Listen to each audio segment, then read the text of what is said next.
To start off with making the shirt for this cosplay, you're going to need to take a white shirt and cut it up to make a template. First, you're going to need to cut down the sleeves, cut the sleeves off, and then the shoulders, and then cut down the middle of the shirt itself. So when you lay it out, it would be the template that you need to trace onto the fabric that you're using to make the shirt. This is what the template should look like whenever it is all laid out on top of the fabric that you're using.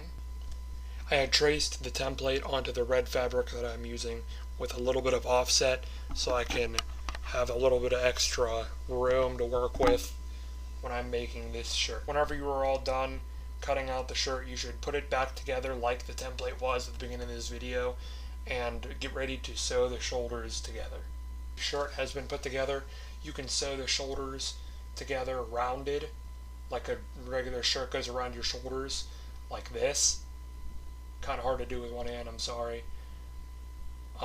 That would look so much better than flat because it would stick straight up in the air and it just would not look good.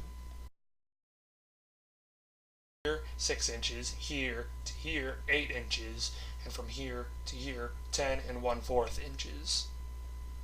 I'm using fabric glue. You can get it at like your local fabric store, Joann Fabrics, whatever. You don't have to use it. I just don't like stitch lines very much, so I'm going to use it to put the collar together. I have fabric glued this edge to the other side of the collar, so when it folds over, you don't see the line that it connects to, and it just looks like a normal collar. Once both of the collars are fabric glued or sewn on, it is now time to make the line that goes in the collar. It goes about a couple centimeters up from the main point, and it goes only a couple centimeters away from the middle edge of the collar.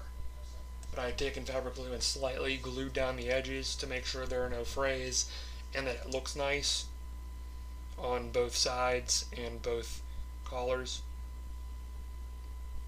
And then the next thing I'm going to do is I've worn this and I measured out, or drew out, excuse me, on my waist. That is around where the shirt stops, and so I'm going to cut that off of it, and had measured out about 2.5 to 2 1/4 inches, and then measured upwards at an angle, which is what you see here, and that is what the cut on the inside should look like. This edge and fabric glue down the edges to hide the frays if you have any. If not, just skip this step. You can probably get them at other places, but I'm not sure what they're called, so I might have to look into it. They're really small. They look like this, just like in any concept art or picture you would see of Arno, and I think they would work just fine.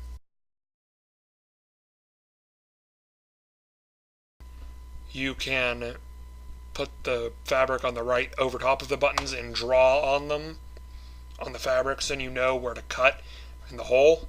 And then this is what it looks like after it is all done and the buttons are sewn on and connected. The right side is pretty much on purposely made longer because it is kind of distorted in the picture, so I made it longer just to kind of match one of the pictures I had seen of Arno. So I hope you like it. Like, comment, and subscribe for more Arno cosplay, and stay tuned till the next video. Alright, see you everyone. Twins of Destruction out.